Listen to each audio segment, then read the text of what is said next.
พี่น้องเลยเนาะกำลังทานหนามร้ายดีเนาะพี่น้องตลาดคือยัง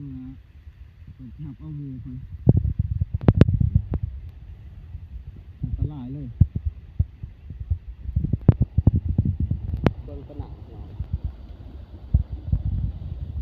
โคตรร้ายเลย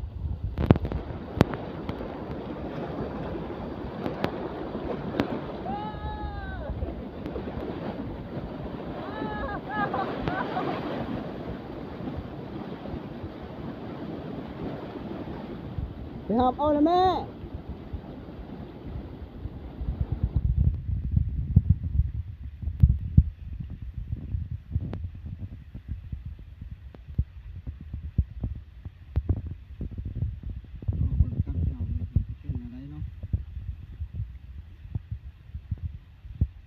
ต้อนกับมือเพราะว่าฝนตกนักแห้งไร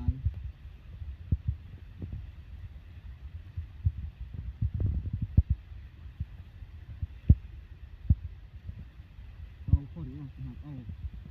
ตัวนึงพี่น้อง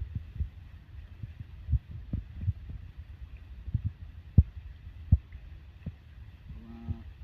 สะพานบ่มี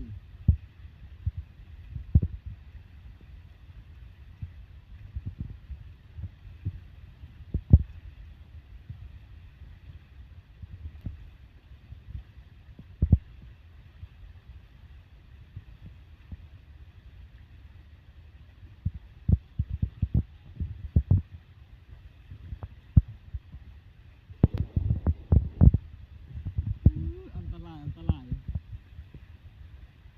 ป็นไรเลยพี่น้องเลยที่จะว่าต่อยกันจะมาคุยกันต่อยเรือกัน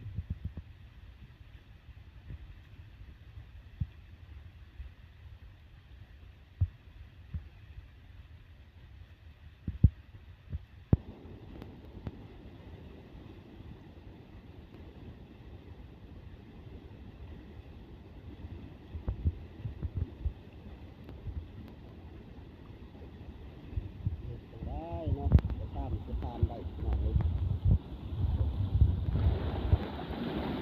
ความป่าความดงเลย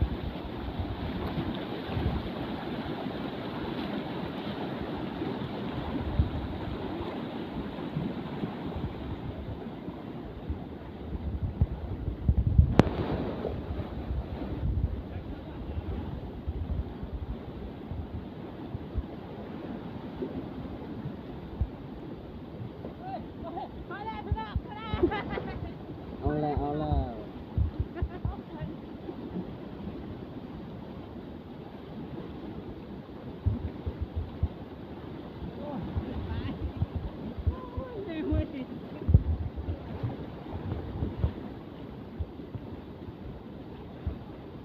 จำผู้เดียวนี่แหละแล้วบลอดเลย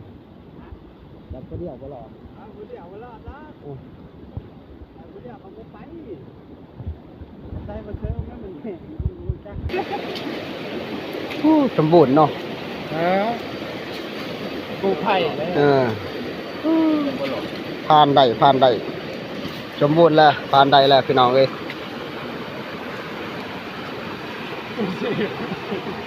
หน่วยกูเสีย